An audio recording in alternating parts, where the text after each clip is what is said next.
Assalamualaikum warahmatullahi wabarakatuh. Selamat pagi kepada Ibu Nike selaku dosen pengampu mata kuliah Bahasa Indonesia yang saya hormati dan teman-teman yang saya cintai. Pada kesempatan kali ini, izinkan kami kelompok 10 untuk mempresentasikan hasil diskusi kami dengan judul skripsi dan tata tulis skripsi. Sebelumnya, izinkan kami memperkenalkan anggota kelompok kami terlebih dahulu. Perkenalkan, nama saya Friska Kirana Ande Tarinjani dengan nomor NIM 2305130075. Saya Damarisa Febriana dengan NIM 2305130088.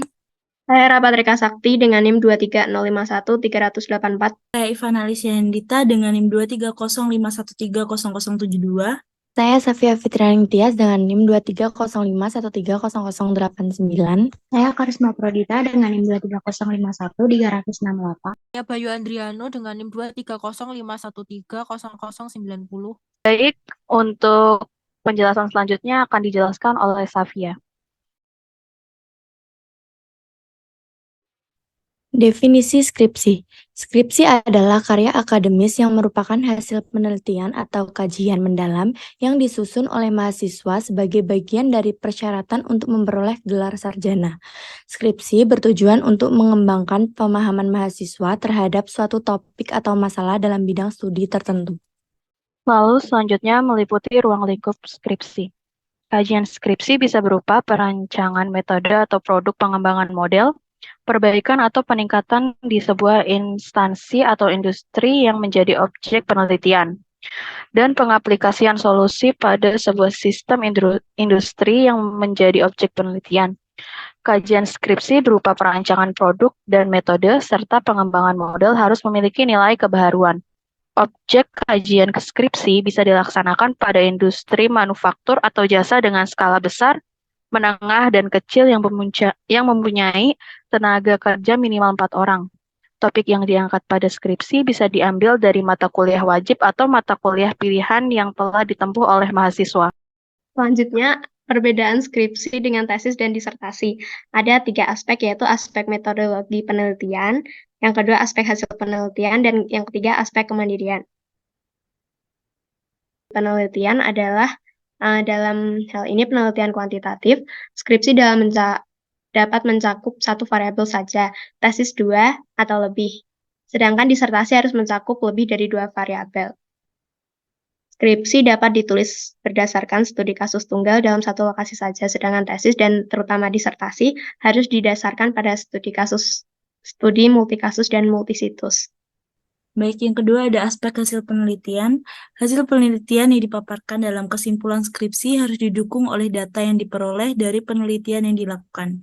Dalam tesis dan disertasi, hasil penelitian yang dikemukakan selain didukung oleh data yang diperoleh dari penelitian yang dilakukan, juga harus dibandingkan dengan hasil penelitian yang lain yang sejenis.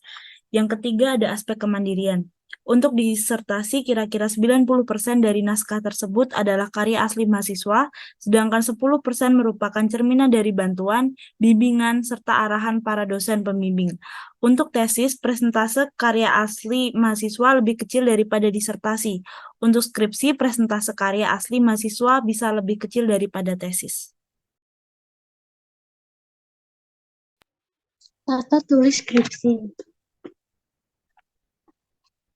Yang pertama ada judul, yang kedua abstrak berisi ringkasan dari laporan, hasil penelitian, kesimpulan, dan saran. Yang ketiga ada kata pengantar, yang keempat ada daftar tabel, gambar, tabel lampiran.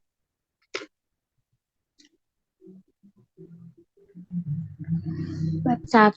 A. Latar belakang. B. Rumusan masalah. C. Tujuan penelitian. D. Manfaat penelitian. E. Definisi operasional atau variabel. F. Asumsi dan keterbatasan atau kekurangan saat melakukan penelitian.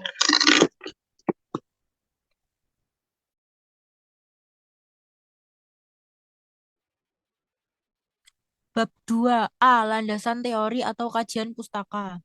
Teori-teori yang relevan dengan variabel atau masalah yang diteliti. Teori-teori yang relevan dengan aspek-aspek yang diteliti.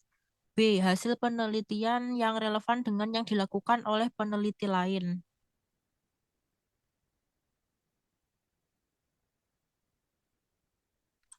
Bab 3A. populasi dan sampel atau subjek penelitian. B. Metode pengumpulan data atau wawancara, tes, observasi, dan lain-lain. C. Teknik pengelolaan data atau analisis data. D. Pengembangan instrumen.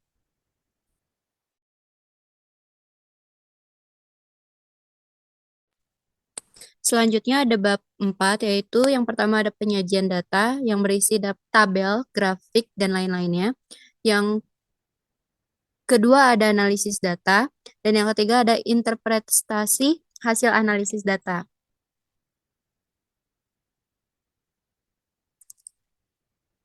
Bab 5, yaitu tahap akhir dari penulisan skripsi, ada berisi mengenai kesimpulan dan saran dari jawaban berdasarkan rumusan masalah.